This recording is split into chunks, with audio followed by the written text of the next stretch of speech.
Hello chers internautes, bienvenue dans le tout dernier numéro de la semaine. Sans plus tarder, passons à l'essentiel. C'est non loin du collège Les Falaises d'Abobo Sagbe que nous faisons la rencontre de M. Kofi Kwasi. Sculpteur né, il réalise ses premiers objets dès l'enfance. Ses parents doivent se résoudre à le laisser suivre l'exemple de son père, lui-même sculpteur. Il exerce de façon plus professionnelle à partir de 1976 en confectionnant ses premiers peignes en bois. Reportage. C'est ici à Abobo Sagbe Palmeraie que nous retrouvons Badabo, un sculpteur dans l'âme. Il réalise des sculptures depuis son jeune âge. Dans son atelier, on retrouve des créations comme des cannes, des baguettes de batterie et même des guitares. Mon nom d'artiste c'est Badabo. Donc j'ai commencé à fabriquer tout ça là depuis ma naissance, tout jeune. Je fabrique les baguettes de batterie à base du bois qu'on appelle du makoré. Et tout ce que j'ai fait, la plupart c'est du makoré. Voilà une canne, les spatules pour la cuisine, tout ça je fais, les peignes afro, castagnettes, voilà. Ce qui est sûr, je demande à l'État, la population de m'aider à organiser quelque chose. Quand je taille, les enfants, les personnes qui passent se moquent de moi, ils ne savent pas que ce que je fais est vraiment nécessaire. J'ai besoin des jeunes qui veulent apprendre avec moi. Si je ne vais pas mourir, laisser ce que je connais dans ma mémoire ici. Il faut que j'apprenne ça à quelqu'un. Badabo totalise plus de 50 ans d'expérience dans le métier. Un travail qui n'a aujourd'hui plus de secret pour lui.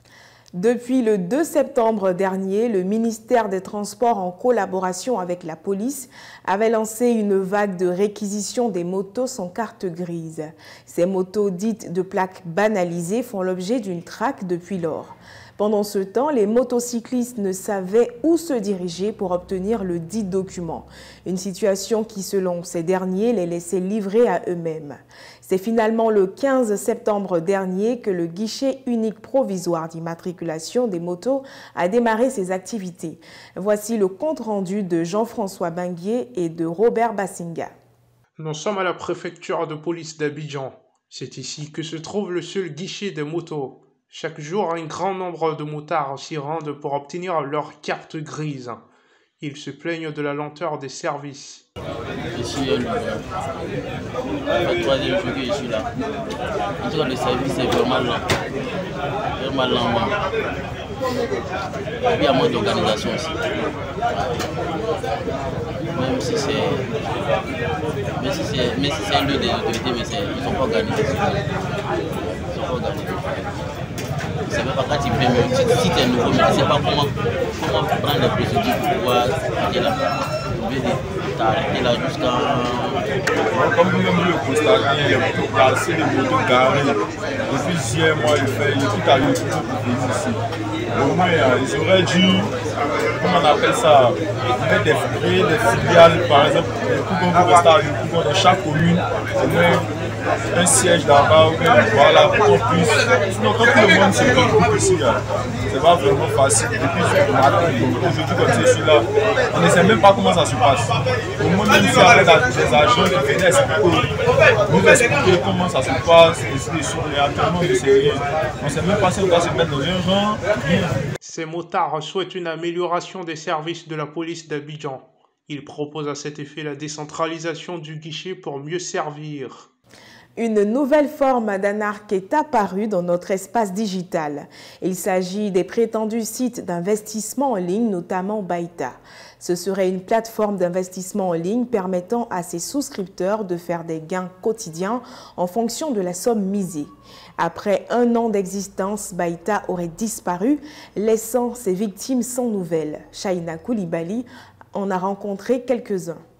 L'avantage était que lorsque tu souscrivais à un VIP, tu recevais tu devais faire des tâches, tu devais exécuter des tâches par jour.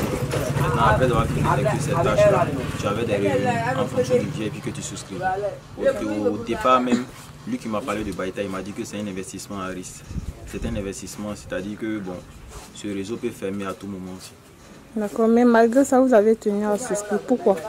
Bon, il dit qu'il ne risque rien à rien, raison pour laquelle j'ai essayé, j'ai tenté de voir. Maintenant, quand j'ai tenté aussi, il y a vu ce qui était dedans. Bon, moi, je ne voulais pas encourager des gens à adhérer au mouvement, mais personnellement, si c'est moi, s'il y a d'autres trucs, moi je pourrais adhérer. Puisque bon, je me dis que la vie c'est des risques. Il faut risquer souvent pour pouvoir avoir. Quant à Nguessan Jean-Marc, lui était sceptique et n'a pas voulu céder. Même il y avait la confiance, il n'y avait pas trop confiance sur tout, et puis j'avais aussi le problème des moyens financiers. La poche n'était pas profonde. Avec les échos qui sont parvenus, j'ai compris que ceux qui ont été les premiers à participer au mouvement, ils ont en quelque sorte tiré quelques bénéfices. Mais les derniers venus, ceux qui sont venus en dernière position, ont eu d'énormes pertes.